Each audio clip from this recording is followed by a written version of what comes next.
राजूभाई, प्रचार आता अंतिम टप्प्यात येऊन ठेपला आहे. तुम्ही आत्ता प्रभाग क्रमांक 8च्या काजीपुरा परिसरामध्ये प्रचार करण्यासाठी आला आहात. लोकांचा प्रतिसाद कसा आहे आणि काय सांगाल जनतेला? ना काजीपुरामध्ये आम्ही प्रचार करतोय, याच्यामध्ये काय दुमत नाही. आम्ही घर टू घर जाऊन सगळा प्रचार करतोय आणि घर टू घर प्रचार करत असताना लोकांना आम्ही समजून सांगतोय का जी खोटं बोलणारी जी लोक आहेत यांच्यापासून तुम्ही सावध राहा. काल या ठिकाणी एक सभा झाली आणि त्या सभेमध्ये सत्ताधारी पक्षातली मोठी मोठी माणसं त्यामध्ये या ठिकाणी उपस्थित होते आणि उपस्थित असताना त्यांनी या ठिकाणी सभा घेतली आणि त्या सभेमध्ये त्यांनी काय बाबी त्यांनी या ठिकाणी मांडल्या, ज्या बाबी खोट्या होत्या सगळ्या त्या खोट्या बाबी त्यांनी या ठिकाणी मांडल्या. आमचे काही युवक पण या ठिकाणी मोठ्या त्या ठिकाणी थोड्या बहुत संख्येने होते आणि युवकांनी पण काही प्रश्न या ठिकाणी मांडले.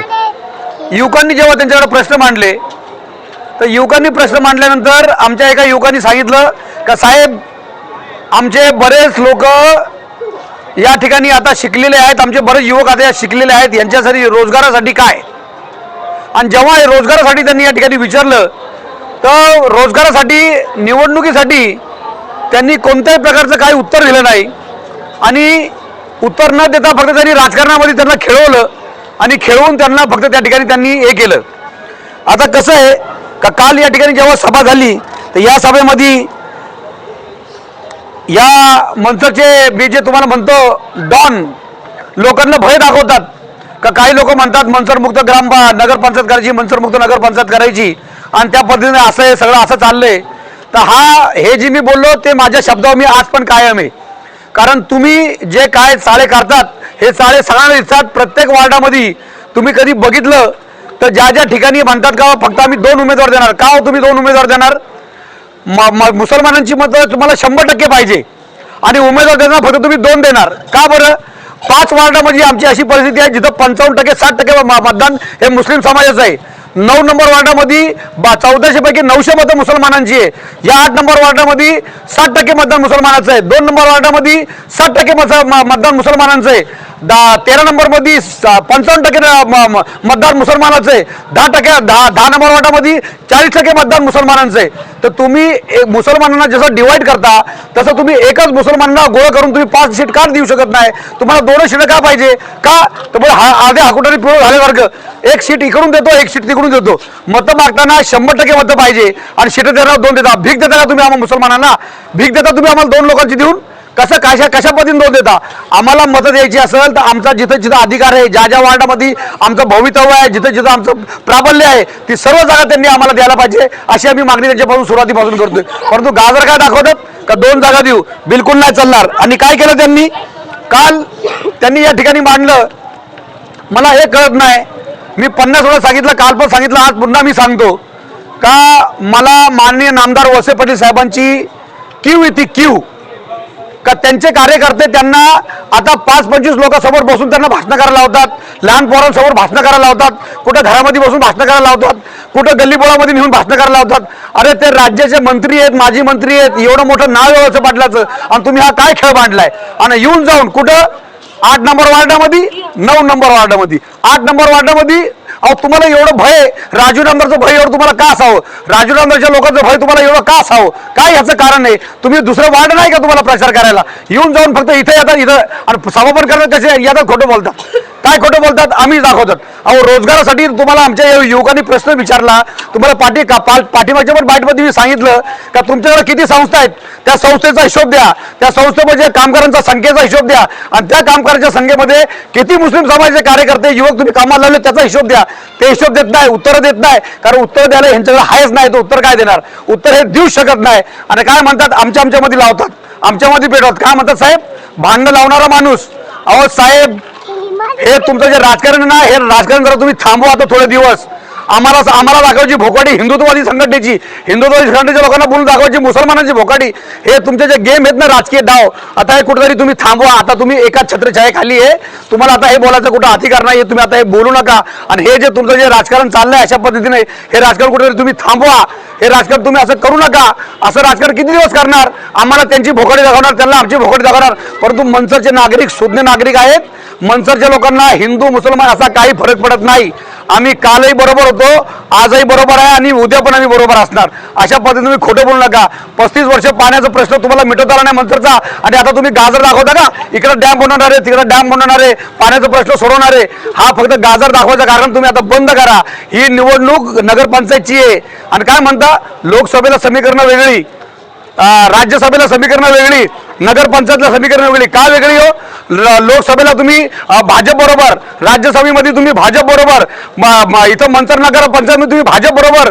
मग कसं काय तुमचं हे भाजप बरोबर? आणि जे लोक विधानसभेला आणि लोकसभेला या ठिकाणी बोलत होते, घड्याळाला मत म्हणजे भाजपला मत, घड्याळाला मत म्हणजे 30 लोक आज राष्ट्रवादी काँग्रेसचा घड्याळ घेऊन उभे. त्यांना आता काय तुम्ही काय सांगणार? त्यांना तुम्ही आता हे सांगणार का? त्यांनी आता हे सांगावं, घड्याळाला मत म्हणजे भाजपाला मत. जसं लोकसभेला सांगत होतं ना, तसं सांगावं का आता घड्याळाला मत दिलं हे मत भाजपला जाणार. आणि तुम्ही म्हणता लोकसभा वेगळी आहे, राज्यसभा वेगळी आहे आणि नगरपंचायत वेगळी आहे का?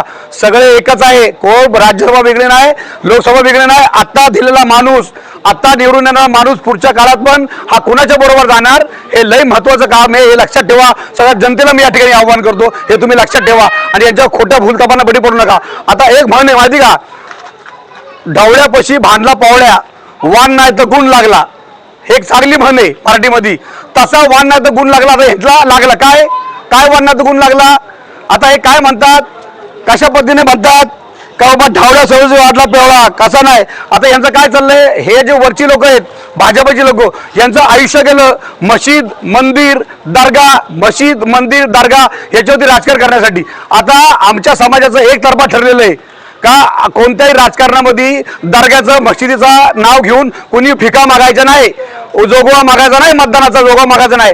तरी कालच्या सभेमध्ये या ठिकाणी दर्ग्याचं काम, मशिदीचं काम असं सांगून हे भीक मागतात, जोगवा मागतात.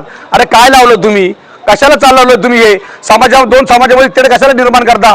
हिंमत असेल तर स्वतःच्या कर्तृत्वावरती मतं मागा, या जातीपातावरती मतं मागू नका. आणि तुम्ही हे सांगू नका, आणि ज्यांनी जे काम तुम्ही केलंच नाही त्याच्याबद्दल कसे मत मागता तुम्ही? तुमचं काय घेणे देणं आहे? तुम्ही तिकडे आवला दर्गावरती पण फंड दिलेला नाही, इकडे तुम्ही फंड दिलेला नाही, तुम्ही मागता कशावरती मतं? परंतु आमच्या समाजाचं सगळं ठरल्यामुळं आम्ही ते मुद्दे आवर्जून काढत नाही. आम्हाला ते मुद्दे काढायचे पण नाही. आम्ही समाज महत्वाचा आहे, राजू इनामदार महत्वाचा नाही, उमेदवार महत्वाचा नाही, समाजाचं हित, समाजाचं काम हे महत्वाचं आहे. राजू इनामदार महत्वाचा नाही, त्यासाठी आम्ही ते मुद्दे काढत नाही. परंतु तुम्ही मुद्दे काढले म्हणून तुम्हाला उत्तर द्यायची पाळी आली का आम्ही भिका मागत नाही मंदिराच्या, मशिदीच्या आणि दर्ग्याच्या नावावरती. मी माझ्या कामावरती, माझ्या कर्तृत्वावरती मतं मागतो. तुमच्यासारखं मी ढवळ्या शेजारी भांडला पावळ्या याच्यावरती मी मतं मागत नाही. एवढं तुम्हाला या ठिकाणी सांगू इच्छितो. कशा पद्धतीने तुम्ही बोलता, काय चाललंय तुमचं? मुस्लिम समाजामधीलच उमेदवार मुस्लिम समाजाच्या उमेदवारांना घातक ठरतायत का? आणि गेल्या 15 वर्षात एकही मुस्लिम समाजातून प्रतिनिधित्व नगरपंचायत अथवा ग्रामपंचायतमध्ये निवडून गेलेलं नाही, याबद्दल काय सांगाल? नाही, मी तुम्हाला पाठीपासून सांगितलं मुस्लिम समाज का. आता पहिला तुम्ही म्हणलं का बस का बसतो उठतो. मुस्लिम समाज आज हुशार समाज झालेला आहे. त्याच्यामध्ये तरुण पिढी एकदम सुशिक्षित झालेली आहे. आणि तरुण पिढी सुशिक्षित झाल्यानंतर तरुण पिढी सगळं आपल्या पद्धतीने करतीये. लोक हुशार आहेत, त्यांना माहिती आहे कुणाच्या पाठीमागे जायचं, कुणाच्या पाठीमागे नाही जायचं, कुणाला मतं द्यायची, कुणाला मतं नाही द्यायची. हे आता मी सांगायची गरज नाही, वळसे पाटील साहेबांनी सांगायची गरज नाही, देवेंद्र शहा सांगायची गरज नाही का कुणा पाठीमागे उभा राहा. मुंडा शेठचं नाव घेता का? अरे मुंडा शेठचा वारस इथं उभा आहे माझ्या शेजारी, जो खरा वारस आहे. आणि डुप्लिकेट वारस दाखवला का तुम्ही मुंडा शेठचं नाव घेऊन? का मुंडा शेठचं नाव भिका मागता का, मतं मागता का? हे मुंडा शेठचा वारस, ही नात आहे मुंडा शेठची. ती 2 नंबर वाटून निवडणूक लढवती. पंचायत चित्र तुम्ही त्यांना उमेदवारी दिली नाही, आणि मुसलमानच्या मुंडा शेठचे नाव तुम्ही भिका मागता, मतं मागता का? असं करू नका. हे तुमचं लबाडीचं राजकारण जरा तुम्ही थांबवा, आणि लबाडी पण तुमची थांबवा. लई झाली तुमची लबाडी. आता हे लोकांना कळते तुमची लबाडी काय चाललेली आहे ती. अशा पद्धतीने बरेच त्यांनी काल प्रश्न या ठिकाणी मांडले. परंतु त्यांनी शेवटपर्यंत आमच्या युवकांनी जे विचारलं का साहेब आमचे बरेच युवक शिकलेले आहेत, त्यांना तुम्ही काय देणार, एकही प्रश्नाचं उत्तर साहेबांनी पण दिलं नाही. आणि साहेबाचे जे डावे उजवे आहेत ना, डावे उजवे साहेबाचे, त्या डाव्या उजव्याने पण उत्तर दिलं नाही का त्या युवकांनी विचारलेल्या प्रश्नाचं उत्तर त्यांनी दिलं नाही का नोकऱ्या किती लोकांना लावणार, किती युवकांना रोजगार देणार, किती युवक शिकले तुमच्याकडे नोकरीसाठी लावणार, याचं उत्तर देत नाही. फक्त वो लढने वाले है, वो बोलने वाले है, वो करने वाले है, वो जाने वाले है. अरे भाजकर आहे लबाडीचं राजकारण किती दिवस चालणार? आणि समाजामध्ये आमच्या दुफळी निर्माण करता का? आमचा समाज सुज्ञ आहे, समजदार आहे, ही दुफळी निर्माण होऊ देणारा लक्षात ठेवा तुम्ही. तुमच्या समाजातील जी युवा पिढी आहे ती आता बऱ्यापैकी सुशिक्षित झालेली आहे, ते चांगल्या प्रकारे शिक्षण घेतलेले आहे, मग त्यांना याबद्दल ते अनभिज्ञ आहेत का? मग ते त्यांना हे राजकारण कळत नाही का? नाही नाही, आता ऐका, आमची लोक तुम्हाला सांगतो, आमची सामान्य लोक, शिकलेली पोरं ही सभ्य आणि सरळ पद्धतीने चालणारे लोक आहेत. आणि आमच्यामध्ये पण काय आहेत ना असे उजवे डावे, ते उजवे डाव्यांचा सगळा खेळ आहे. बिचारे आमचा समाज, आमचे नागरिक, आमचे जवान, आमचे युवक एकदम शांत आणि सुज्ञ आहेत. ते बिचारे कधी कोणाच्या ह्या राजकारणाच्या भानगडी बदी पडत नाही. जेव्हा राजकारण येतं तेव्हा ते कुठेतरी तुम्हाला सक्रिय दिसतील, ना तर ते आमचे लोक कुठेही सक्रिय दिसत नाही. एकदम साधे सरळ लोक आहे. आणि साधे सरळ लोकांना काय, तर अशा ह्या भूलथापांना तुम्ही बडू पडू नका. मी पुन्हा एकदा सांगतो, तुम्ही म्हणता विकास विकास, अहो विकासाचे नाव मतं मागा ना. दर्गाच्या मशिदीच्या नावं काय मतं मागता, काय भीक मागता? अशी भीक मागू नका, असं जोगं मागू नका. मतं तुम्हाला मागायची असेल समाजकारणावरती, राजकारणावरती आणि विकास कामावरती मागा. विकास कामं काय? विकास कामं बंदिस्त गटर बोले करणारे. अहो बंदिस्त गटर तुम्हाला आज सुस्ती का करायला? 2021 नगरपंचायत झाली, म्हणले 100 कोटी आणले, 150 कोटी आणले, त्याच्यामधून बंदिस्त गटर का नाही गेली? गावामध्ये देण्याची काय अवस्था आहे ती बघा, मग तुम्हाला कळलं काय बंदिस्त गटर तुम्ही कुठे करणार आहे आणि काय करणार आहे. विकासाच्या मुद्द्यावर सुरू झालेली ही नगरपंचायतची लढाई आता समाज आणि समाजातली दुफळी याच्यावर येऊन टिपली. एवढं राजकारण का खालच्या पातळीवर? नाही नाही, अहो तुम्हाला सांगतो, हे सत्तेमध्ये असताना यांच्या पायाखालची वाळू सरकलेली आहे. यांच्याकडे मुद्देच नाही, यांच्याकडे असे उमेदवारच नाही का त्यांचा कॅरेक्टर ते दाखवू शकतात किंवा त्यांचा फोटो दाखवून मतं मागू शकतात. असं कॅरेक्टरच राहिलेलं नाही यांच्याकडे. म्हणून हे यांचं जे चाललं उलटं पालटं, कधी दर्गाच्या नावं माग, कधी मशिदीच्या नावं माग, कधी ह्याच्या नावं माग, कधी त्याच्या नावं माग, अशी परिस्थिती यांनी निर्माण केलेली आहे. आम्ही पण सभा घेऊन उत्तर देऊ शकतो, आम्ही पण आमच्या लोकांची दिशाभूल करू शकतो, परंतु मला माझ्या समाजाची दिशाभूल करायची नाही. माझा समाज सुज्ञ आहे, माझ्या समाजाला सगळं कळतंय, कोण आलाय, कोण कधी उगवलाय छत्रीसारखा, आणि कोण किती वर्ष राजकारण करतोय, आणि कोण राजकारणात किती सक्रिय आहे, समाजात कोण काय काम करतोय, सामाजिक क्षेत्रात कोण काम करतोय, राजकीय क्षेत्रात कोण काम करतोय, याचं ज्ञान, ह्याचं भलं हे सगळं आमच्या लोकांना आहे. त्यांनी सांगायची गरज नाही, त्यांनी शिकवायची गरज नाही.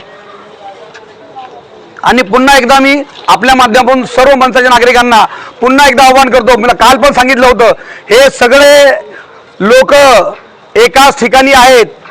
घड्याळाला मत म्हणजे नरेंद्र मोदींना मत, भाजपला मत, हे लक्षात ठेवा. हे मी नाही बोलतोय, जे आज आहेत तेच लोक बोलत होते विधानसभेला, लोकसभेला, का घड्याळाला मत म्हणजे भाजपला मत. आम्ही बोलत नाही, जे उमेदवार आहेत तेच बोलत होते घड्याळाला मत म्हणजे भाजपला मत. आम्ही तर कधी भाजपच्या बद्दलही बोलत नाही, भाजपवरती कधी टीका पण करत नाही. आम्ही फक्त विकासावरती बोलतो. मला व्यक्तिगत कोणावरती टीका करायची नाही, काय त्याच्याशी मला घेणं देणं नाही. परंतु ज्या पद्धतीने ह्यांचं राजकारण चाललंय, हे राजकारणामध्ये कुठेतरी हे पितळ उघडं पडायला पाहिजे. म्हणून या सगळ्या बाबी तुमच्यासमोर मला मांडाव्या लागतात आणि ते मी मांडत राहणार. पुन्हा एकदा मी गावाच्या लोकांना सांगतोय, विरोधक कधी सक्षम असेल तरच तुमचे प्रश्न मांडले जातील. विरोधक कधी सक्षम नसेल, फक्त असे मुंडके खाली घालून खुर्च्या गरम करणारे सदस्य कधी तुम्ही निवडून दिले आणि पक्षाचा अजेंडा राबवणारे लोक कधी तुम्ही निवडून दिले, तर तुम्हाला भविष्यात याचं सोसावं लागेल, याचं भोगावं लागेल. एवढंच फक्त तुम्हाला सांगतो. बरं, आणि हे निवडणूक झाल्यावर हे सगळे एका जागी परत बसणार आहे, हे तुम्हाला वारंवार मी सांगतोय का सगळे लोक हे निवडणूक झाल्यानंतर एकत्र बसणार. यांची राज्यात, देशात यांची सत्ता आहे, हे परत इथं सत्ता स्थापित केल्याशिवाय राहणार नाही. एवढं सांगतो. पुन्हा एकदा सर्वांचे धन्यवाद व्यक्त करतो आणि पत्रकारांचे पण धन्यवाद करतो. जय हिंद, जय महाराष्ट्र.